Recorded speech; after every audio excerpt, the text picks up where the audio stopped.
और संसद के मानसून सत्र में गतिरोध थमने का नाम नहीं ले रहा है। तीसरे सप्ताह के आखिरी दिन भी लोकसभा और राज्यसभा में विपक्ष के हंगामे के कारण कामकाज बार बार बाधित हुआ। अयोध्या के राम मंदिर में कथित चढ़ावा चोरी, झारखंड में छात्रों के आंदोलन और अन्य मुद्दों को लेकर विपक्ष सरकार को घेरता रहा, जबकि सरकार विपक्ष पर संसद की कार्रवाई बाधित करने का आरोप लगाती रही। अब निगाहें अगले सप्ताह पर हैं, जब सरकार एफसीआरए विधेयक सहित अहम विधायी एजेंडे को आगे बढ़ाना चाहती है।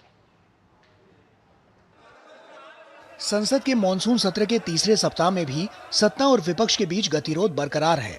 शुक्रवार को संसद के दोनों सदनों की कार्रवाई शुरू होते ही विपक्ष के हंगामे के चलते बाधित हुई। 12 बजे कार्रवाई फिर शुरू होने पर विपक्ष का हंगामा जारी रहा। सरकार ने जवाब की मांग के साथ कथित चढ़ावा चोरी के मुद्दे पर विपक्षी सांसद नारेबाजी करते रहे। जिस दिन यहाँ चर्चा शुरू होगी, गृह मंत्री अमित शाह का जब यहाँ जवाब होगा, आप लोग सुन नहीं पाएगा। आप लोग क्या होम मिनिस्टर का नाम लेते हो? आना चाहिए, जवाब देना चाहिए, स्टेटमेंट देना चाहिए, इसमें क्या बात है।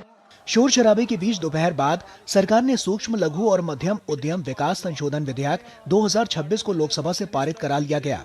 उधर राज्यसभा में भी अयोध्या के राम मंदिर में कथित चढ़ावा चोरी और प्रदर्शनकारी छात्रों पर पुलिस कार्रवाई के मुद्दे पर विपक्ष ने जोरदार नारेबाजी की। हम तो रोजाना ये करेंगे जब तक गवर्नमेंट सब स्पष्ट नहीं कर देगी जांच के जरिए कि कौन कौन दोषी हैं। किनारे वाले लोगों को पकड़ लिया।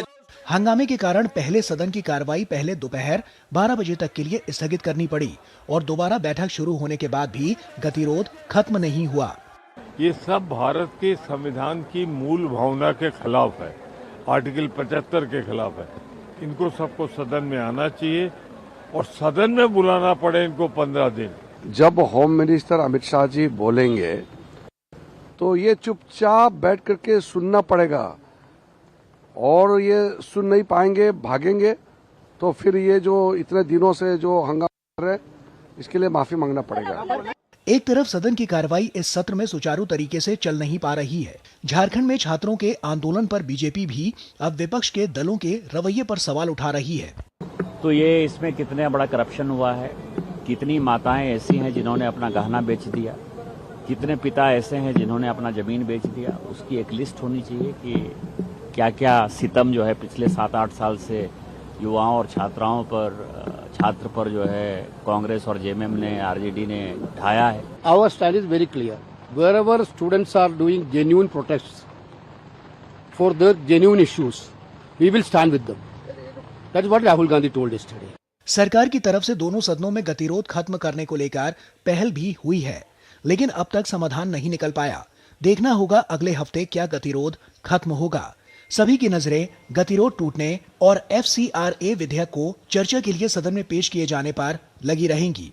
अनुज यादव, राजेश राज, ऋषि कुमार के साथ शैलेंद्र मिश्रा, डीडी न्यूज।